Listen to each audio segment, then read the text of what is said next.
Nous finissons aujourd'hui notre parcours dans le livre de l'Exode. Alors nous n'avons pas épuisé tous les chapitres de l'Exode, mais on s'en arrête pour cette année, en tout cas au chapitre 20. Et au chapitre 20, c'est un chapitre qui est bien connu, c'est là où nous rencontrons les 10 commandements, littéralement les 10 paroles que Dieu va donner à Moïse, au peuple, 10 commandements qui auront changé la face du monde.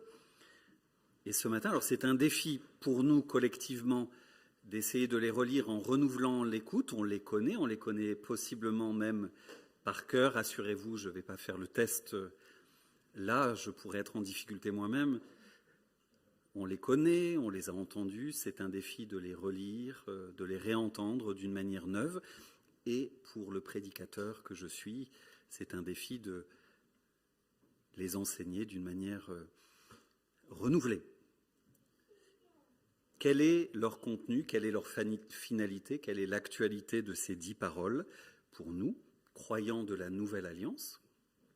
Comment pouvons-nous les recevoir, ces 10 paroles de vie pour notre marche avec Dieu au quotidien? C'est ce que j'aimerais donc faire avec vous. Nous allons relire Exode 20 à partir du verset 1er. Nous lirons jusqu'au verset 21 dans la version second 21. Exode 20, pour ceux qui veulent suivre avec leur support. Exode 20 à partir du verset 1er. Nous lisons. Alors Dieu prononça toutes ces paroles. Je suis l'Éternel, ton Dieu, qui t'ai fait sortir d'Égypte, de la maison d'esclavage. Tu n'auras pas d'autre Dieu devant moi. Tu ne te feras pas de sculpture sacrée, ni de représentation de ce qui est en haut dans le ciel, en bas sur la terre, et dans l'eau, plus bas que la terre. Tu ne te prosterneras pas devant elles, et tu ne les serviras pas, car moi, l'Éternel, ton Dieu, je suis un Dieu jaloux. Je punis la faute des pères sur les enfants, jusqu'à la 3e et 4e génération de ceux qui me détestent. Et j'agis avec bonté jusqu'à 1000 générations envers ceux qui m'aiment et qui respectent mes commandements. Tu n'utiliseras pas le nom de l'Éternel, ton Dieu, à la légère, car l'Éternel ne laissera pas impuni celui qui utilisera son nom à la légère. Souviens-toi de faire du jour du repos un jour saint. Pendant 6 jours, tu travailleras et tu feras tout ce que tu dois faire, mais le 7e jour est le jour du repos de l'Éternel, ton Dieu.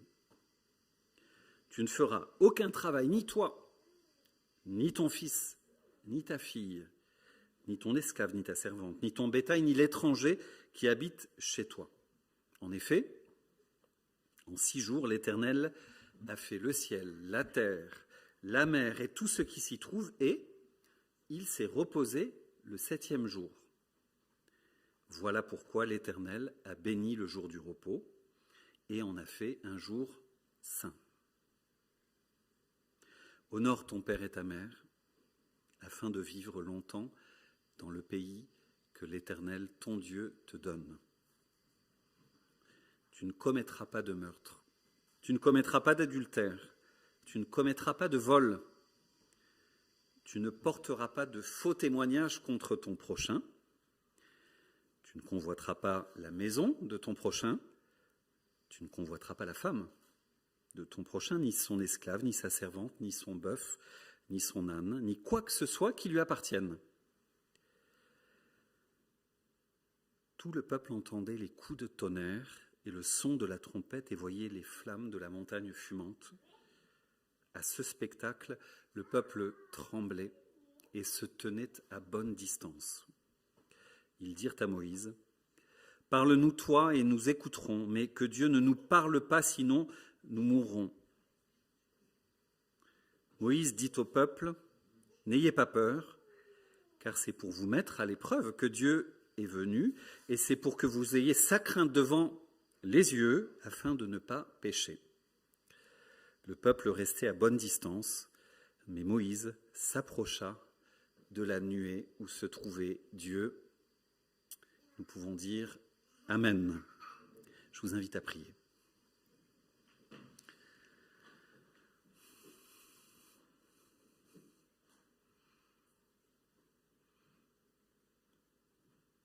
Seigneur, c'est avec révérence et une écoute renouvelée que nous voulons accueillir ces paroles de vie pour nous aujourd'hui, ces 10 paroles que tu nous adresses.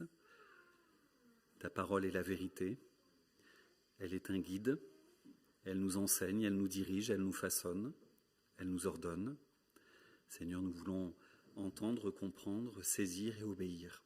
Par ton esprit, applique ces vérités, les vérités que contiennent ce texte à nos cœurs.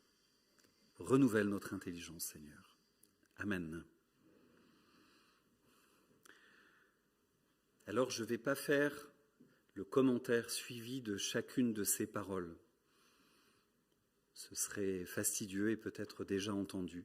Je vais faire 3 observations et ensuite simplement commenter ensemble les 2 premières paroles, les 2 premiers commandements. 3 observations d'abord.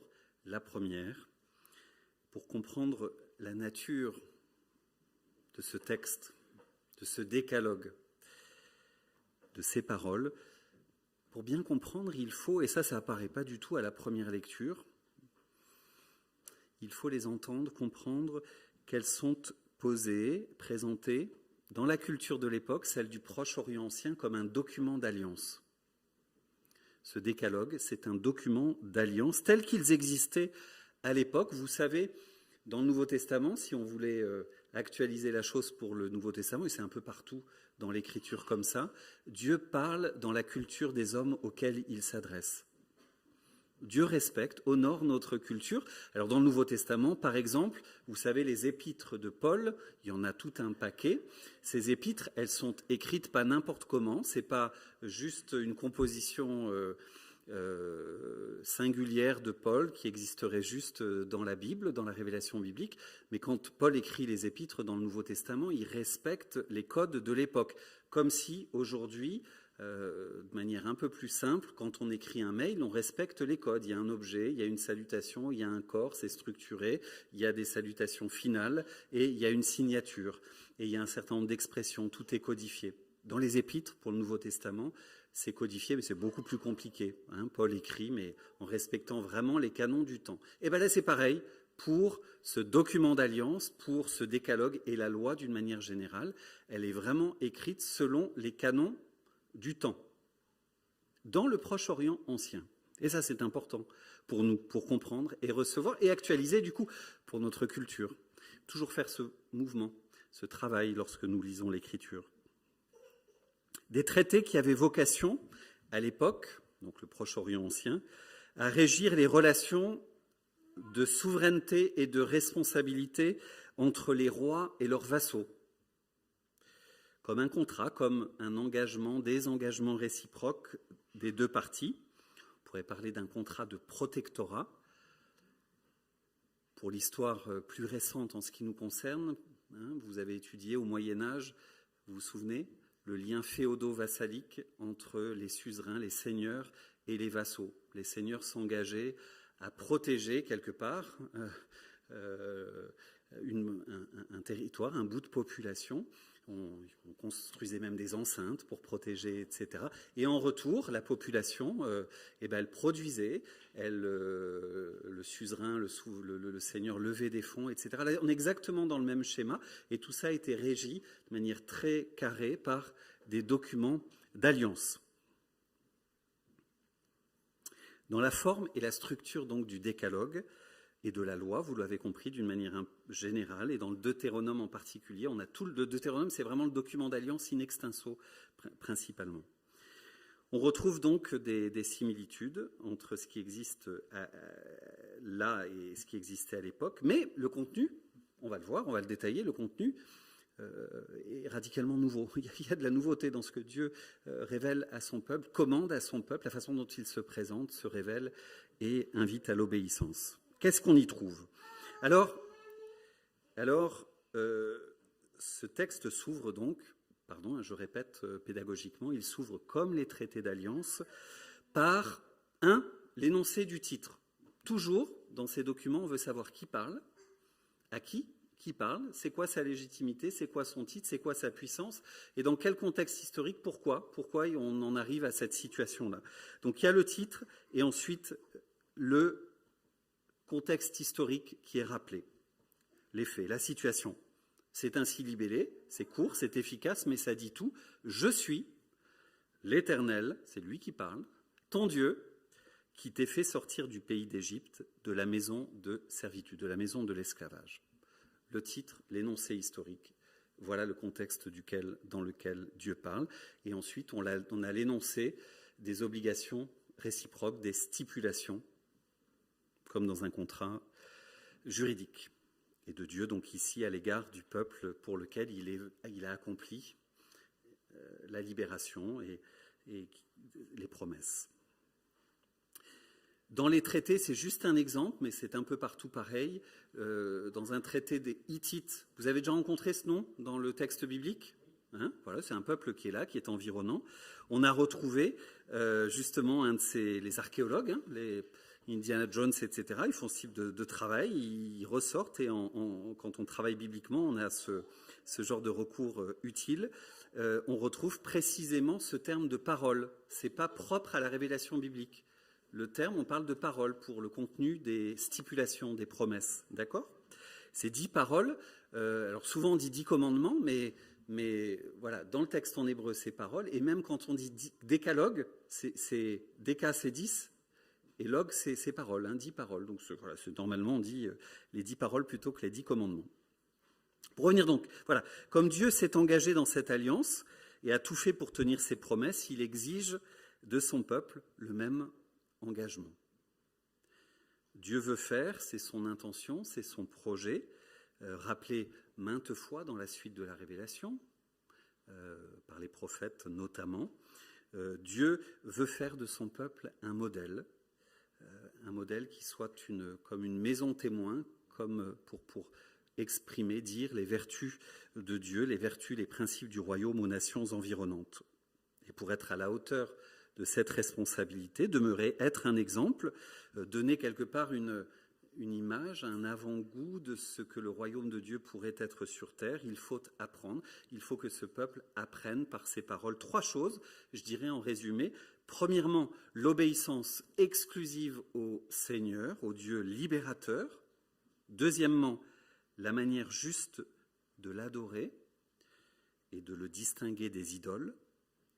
Troisièmement, l'amour entre les membres de la communauté, des libérés, des rachetés, une nouvelle manière d'être en relation qui va être livrée en exemple aux peuples alentours. C'est l'intention, le projet de ce contrat d'alliance, de ce traité d'alliance, ce que Dieu veut produire, ce que Dieu veut forger par le décalogue, par ces 10 paroles. Une deuxième observation, je vais être un peu plus court sur celle-ci.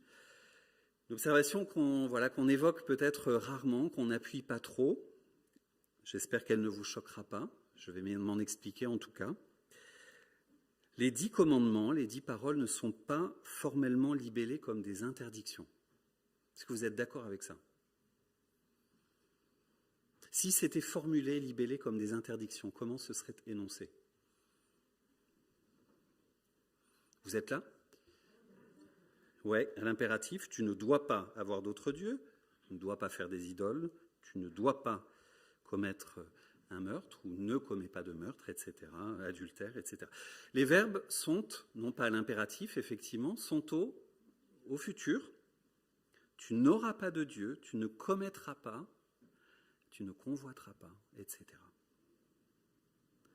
Alors bien sûr, je crois qu'on est habitué, surtout en lisant les 10 commandements, à associer ce futur à un impératif. Voilà ce que tu dois faire maintenant, à partir de maintenant et pour la suite. Et ce sont effectivement, je ne vais pas opposer les deux, c'est effectivement l'expression de la volonté de Dieu. Dieu nous demande cela. Il veut cela pour nous, pour notre bien, et que nous soyons cette maison témoin pour les autres nations. C'est bien le commandement, l'expression de la volonté de Dieu. Il ne s'agit pas de minorer cette exigence que Dieu adresse à son peuple. Mais Je crois, et je plaiderai même pour le fait que nous devrions aussi les lire comme des promesses, en faisant une relecture dynamique à partir de la Nouvelle Alliance. Voilà ce que tu éviteras de faire, voilà ce que tu n'auras plus envie de faire par l'Esprit Saint. Tu n'auras plus besoin, même un jour, lors de la réalisation, nous sommes dans les temps eschatologiques, à la fin, tu n'auras plus besoin de commettre ces péchés. Ce péché ne sera plus au milieu du peuple de Dieu. C'est l'horizon qui est dessiné pour le peuple de Dieu, le chemin de libération qu'offre le souverain suzerain. Et si je dis ça, c'est que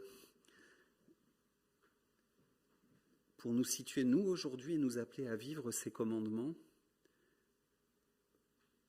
par l'Esprit, dans le temps où nous sommes.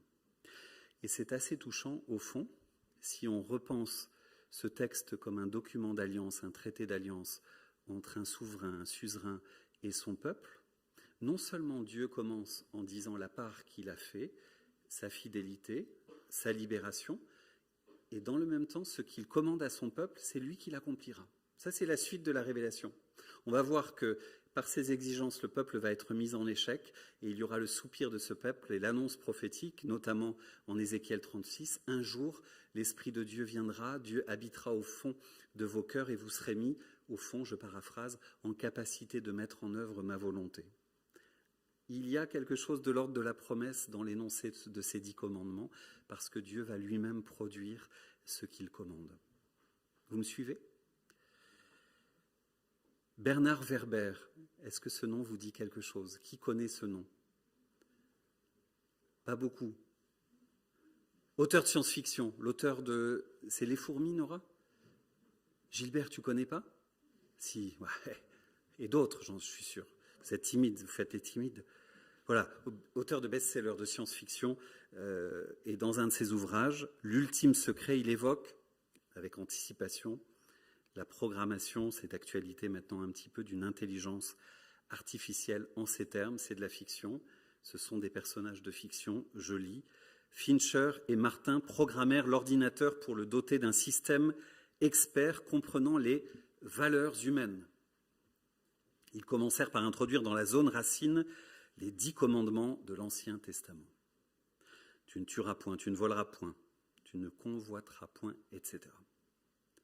C'est étrange, remarqua Samuel Fincher, ce ne sont pas des impératifs, ce sont des futurs. Comme si l'Ancien Testament annonçait une prophétie. Un jour, quand tu seras plus éveillé, tu comprendras et tu n'auras plus envie de tuer, de voler ou de convoiter. En résumé, c'est exactement cela, l'invitation à laquelle nous sommes, la lecture à laquelle nous sommes invités en tant que croyants de la Nouvelle Alliance, comprendre que dans les 10 commandements, il y a à la fois une dimension historique, marquée, située culturellement, historiquement, ce que Dieu a fait dans l'histoire pour son peuple, la libération de la maison d'esclavage en Égypte, une dimension universelle dans le même temps. C'est pour toutes les nations, à l'adresse de l'humanité tout entière, que ces 10 paroles sont adressées. Ce que Dieu commande à tous, c'est une sagesse de vie pour l'humanité. Et en même temps, conscient de la pesanteur du péché, une promesse, il y a une portée prophétique.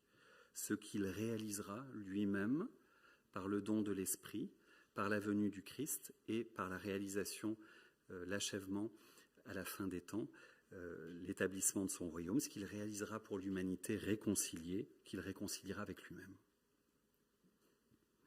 Troisième observation.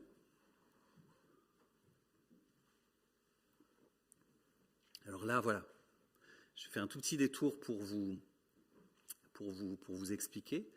Il y a débat dans le découpage. Ce chapitre, en fait, dans le texte en hébreu, il n'y a pas de chapitre déjà. Vous savez, la Bible, les manuscrits, les originaux, il n'y a pas de chapitre, il n'y a pas de verset. On a un texte qui est livré, donc comment découper ces commandements pour aboutir à 10 paroles, 10 commandements. Alors, il y a 3 découpages, je vais faire rapide, mais ça, si vous vous intéresser au sujet, si vous lisez, vous aurez au moins l'arrière-plan pour comprendre pourquoi ça diffère dans les traditions juives, catholiques et protestantes, on va dire. Du côté du découpage rabbinique juif, on commence en fait la première parole, le premier commandement commence avec « Je suis l'Éternel ton Dieu qui t'a fait sortir d'Égypte, du pays où tu étais esclave ». Premier commandement. Dans le découpage orthodoxe, les églises orientales et protestants, pour dire les choses simplement, et dans le découpage catholique, on s'est arrangé, je reprends ça autrement, donc il y a le découpage orthodoxe protestant et le découpage catholique. Les juifs et les catholiques réunissent en un seul commandement celui du Dieu unique et celui de l'interdiction des idoles. Vous allez voir que je les distingue dans la tradition protestante, on les distingue. Pour les juifs et les catholiques, c'est un seul commandement. Alors donc pour les protestants, d'une manière large, les orthodoxes, on les maintient séparés. Et comme les catholiques, si vous suivez le raisonnement, et je vais m'arrêter là après, ne considèrent pas le premier commandement, l'évocation de la libération du peuple de la sortie d'Égypte, comme le premier commandement, le problème c'est qu'ils n'en ont plus que 9. Alors du coup, si vous allez à la messe, si vous lisez de la littérature catholique, vous verrez du coup qu'à la fin, ils ont découpé en deux le 10e commandement avec la convoitise de la femme d'une part et la convoitise de tout le reste d'autre part. Ce qui peut avoir du sens aussi quelque part. Bref, on va rester dans la tradition protestante pour dire cela. On compte généralement, c'est sans doute comme ça que vous avez été enseigné, 4 commandements, les 4 premiers qui sont réservés à Dieu, et 6 commandements qui sont relatifs au prochain. Et si je dis ça, c'est, j'étais reconnaissant à Sylvie nous avoir invités à prier le Notre Père tout à l'heure. C'est la même structure, c'est la même dynamique au fond. C'est l'occasion de nous rappeler, par le Notre Père et par ce décalogue, que Dieu doit, dans notre spiritualité, dans notre façon d'être au monde, doit toujours être servi, regardé, considéré en premier. Les commandements nous mettent les pieds sur terre, ces paroles nous mettent les pieds sur terre, mais elles nous demandent d'abord de regarder au ciel lorsqu'on s'adresse à Dieu, lorsqu'on considère nos vies. Dans le roman de Bernard Werber que je citais tout à l'heure, il écrit, en ce sens, les informaticiens, donc toujours dans ce roman d'anticipation, de science-fiction, les informaticiens éliminèrent les commandements liés à l'obéissance à Dieu. Pour l'instant, la notion de Dieu était la limite d'incompétence des ordinateurs. Ils les remplacèrent par des valeurs d'obéissance à l'homme. Ce matin, nous nous rappelons, je crois, qu'il n'y a pas que les ordinateurs qui sont allergiques à la soumission à Dieu. L'humanisme qui nous environne, qui est présent partout, dans les médias, dans le système éducatif, porte de belles valeurs. Il trouve ses racines très clairement, et nos sociétés occidentales, en Dieu, dans le décalogue. J'ai du mal, mais pêche en oubliant ce qui fonde précisément ces valeurs. On retient que la deuxième partie du décalogue, en oubliant que c'est précisément enraciné en Dieu, situé en lui, par la vie de l'esprit, que l'homme va pouvoir mettre en œuvre, selon la promesse, ces commandements, ces paroles libératrices que Dieu lui donne, qu'il va pouvoir vivre l'humanité nouvelle que Dieu forme en Jésus-Christ. Ce que Jésus nous rappelle, dans ce texte de Matthieu 22, il nous rappelle par l'expression des 2 commandements, je vais le lire dans un instant, mais que ces 2 dimensions du rapport vertical à Dieu et du rapport horizontal à notre prochain sont indissociables, l'un avec l'autre, au risque sinon d'une humanité ou d'une foi hémiplégique. Voici ce que Jésus dit dans l'évangile de Matthieu, tu aimeras, vous vous souvenez, le Seigneur ton Dieu de tout ton cœur, de toute ton âme et de toute ta pensée. C'est là le commandement le plus grand et le plus important. Et il y en a un second, poursuit-il, qui lui est semblable. Tu aimeras ton prochain comme toi-même. Tout ce qu'enseignent la loi et les prophètes est contenu dans ces 2 commandements. Voilà le résumé du décalogue, l'actualisation par Jésus du décalogue. Aimer Dieu avec toute notre sensibilité, affectivement, de tout notre cœur, profondément, concrètement, réellement, radicalement, avec notre intelligence, cette intelligence renouvelée. Mais ce commandement-là précède toujours celui d'aimer son prochain. C'est dans cet ordre que c'est énoncé, soit dans le décalogue, dans la façon dont Jésus présente ces 2 commandements, dans le Notre Père et dans l'ensemble de la spiritualité biblique. On ne peut pas disjoindre les 2, mais il faut les ordonner dans ce sens. La source est en Dieu. Plus nous sommes et plus nous serons intimes avec Dieu, plus notre amour du prochain va être grand, juste, éclairé.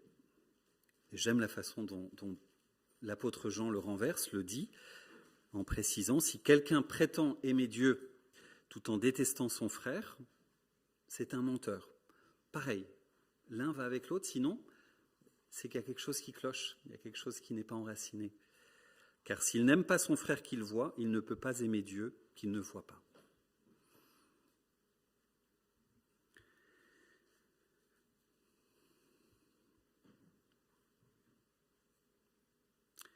Dans le temps qu'il nous reste ce matin, donc j'aimerais, comme je vous l'ai annoncé, simplement commenter les 2 premiers commandements.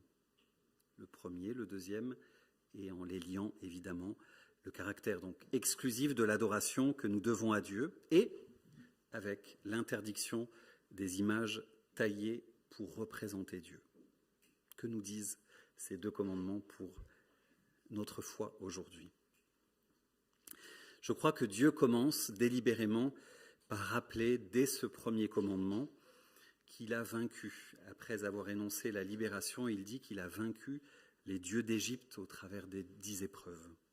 Il est le seul Dieu, il est le seul Dieu véritable, il est le vainqueur, il est lui seul le libérateur.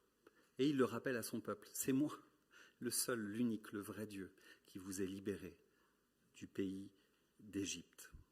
Et dans son entreprise de libération, qui a commencé, qui va se développer tout au long de l'histoire biblique, Dieu revendique l'exclusivité. Et c'est en lien avec le verset 5, l'expression d'un Dieu jaloux. Dans ce contexte polythéiste dans lequel Israël vivait, face au risque, et ce n'est pas juste un risque, on sait qu'il va être consommé très rapidement dans la suite du livre de l'Exode, Dieu interdit au peuple, pour son bien, les séductions. Il interdit au peuple d'avoir d'autres dieux, littéralement d'avoir d'autres dieux devant ma face. Cette expression, elle est assez rare en hébreu et c'est une expression technique spécifique qui est employée dans le contexte d'un homme qui prend une seconde épouse du vivant de la première. Un Dieu jaloux, un Dieu qui demande l'exclusivité, votre cœur tout entier. Notre adoration tout entière, exclusive, sans rivalité, sans partage. De tout ton cœur, de toute ta pensée, de toute ton intelligence, sans concurrence donc d'une divinité ou d'une puissance quelconque qui voudrait, si on reprend les notions bibliques, te réduire à l'esclavage en lieu et place du Dieu libérateur. Alors chacun y mettra ce qu'il veut selon son contexte, sa fragilité propre, la puissance qui tente de la servir, le guette. Elle peut s'appeler, pour certains, la pornographie, pour d'autres, la carrière, pour certains, la technologie, la technique, on l'a évoqué tout à l'heure, pour d'autres encore la famille, pour certains l'occultisme, le narcissisme, etc. Tu n'auras pas d'autre Dieu que moi. Si tu veux vivre une vie libérée, donne-toi à moi tout entier. Fais tomber les autres dieux. Le verset suivant, le deuxième commandement, est lié à cette interdiction, qui est une promesse, vous l'aurez compris, et il faut envisager tout cela selon l'ordre de la révélation biblique. C'est une promesse qui est accomplie en Jésus-Christ et donnée à vivre par l'Esprit. Ce que Dieu refuse ici, tu n'auras pas d'autre Dieu à côté de moi, tu n'en feras pas d'image, de représentation, d'image taillée. Ce que Dieu refuse ici, c'est pas plus seulement de faire place à une autre divinité, d'autres divinités autour de soi, mais c'est aussi, on va un peu plus loin, de l'adorer, lui-même, sous une forme inadéquate, indigne de lui.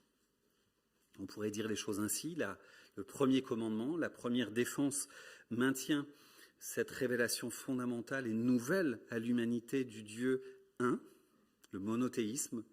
Ça c'est nouveau dans l'histoire de l'humanité, dans ces 10 paroles. Dieu se révèle comme l'unique, celui qui est sans concurrence, il n'y a pas d'autre Dieu. Le deuxième commandement sauvegarde la parfaite spiritualité de Dieu. Spiritualité, ça veut dire que Dieu est esprit et que nous sommes appelés à l'adorer en esprit et en vérité. Dieu est invisible. Il n'est ni visible ni localisable. On ne peut pas. Alors voilà, tout à l'heure, Sylvie l'a très bien prié en reformulant cet appel, ce début du Notre Père, cet appel à sanctifier le nom de Dieu. C'est ça, c'est exactement ça, ce que Sylvie a exprimé. C'est l'idée que Dieu est infiniment au-delà de sa création. Dire que Dieu est saint, c'est pas d'abord dire que Dieu est pur dans son être moral, on va dire ça comme ça, c'est d'abord dire que Dieu est saint, ça veut dire être à part, il est à part de sa création, il est au-delà de sa création, ce qui signifie qu'il est totalement impossible de représenter Dieu dans les catégories, de le représenter de manière matérielle dans la création. Le faire est inadéquat, est un appauvrissement, une réduction, et on s'abîme en faisant cela. On se perd. Dieu nous interdit cela. Par le rappel qu'il trône, qu'il est au-dessus de tout, au-dessus de toute représentation, au-dessus de sa création. Dieu est esprit, je le redis, et il faut que ceux qui l'adorent en esprit et en vérité. Mais j'aimerais ajouter quelque chose qu'on entend peut-être moins souvent, et peut-être qui est moins présent à la première lecture de ce texte. Dans la révélation biblique, troisième nouveauté radicale en lien avec cette notion d'image. L'Écriture, dans le récit de la création, nous dit quoi au sujet de l'homme avec cette notion d'image, en lien avec cette notion d'image ?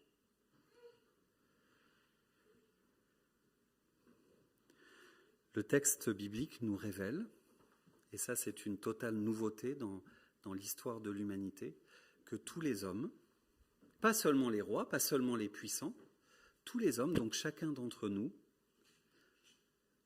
sommes créés en image de Dieu. Ça veut dire quoi ça, en lien avec le texte des 10 commandements, et ce commandement spécifique, le deuxième commandement ? Comment ? Tout à fait.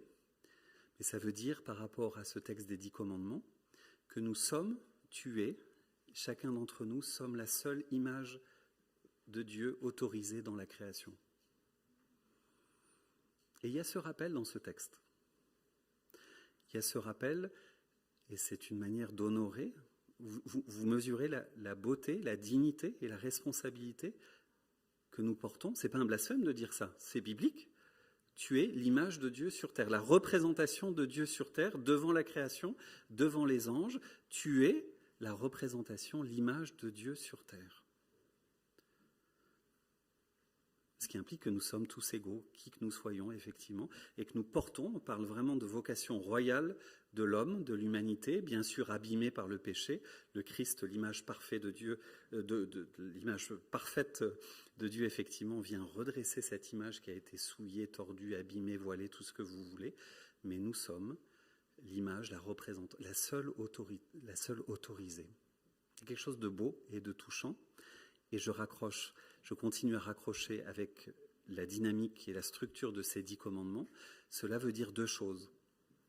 Dire que nous sommes l'image de Dieu, ça signifie que nous sommes sa projection sur terre. On va prendre je suis un peu ébloui par l'autre, voilà, cette lumière-là, mais là, moi, je vais parler de l'image. Elle n'est pas projetée, là, si tu veux reprojeter une image. Voilà, cette image, elle est la représentation d'une source qui se trouve un peu plus haut, là-bas.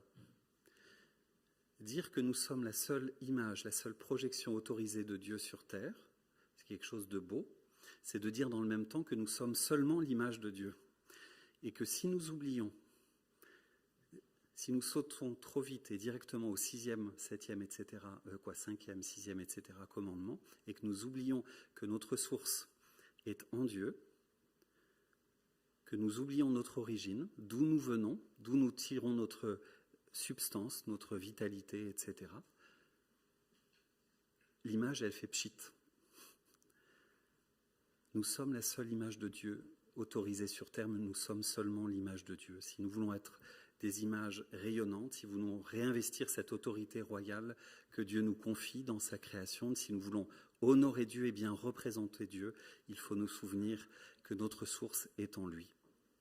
Alors, nous vivrons réellement libérés, alors nous glorifierons Dieu, alors nous serons ce peuple témoin autour de nous, que nous puissions dans ce temps de prière qui nous est donné, nous rappeler effectivement cela. La gloire à laquelle nous sommes appelés, et que cette gloire, elle se trouve en Dieu, sa racine, sa source est en Dieu.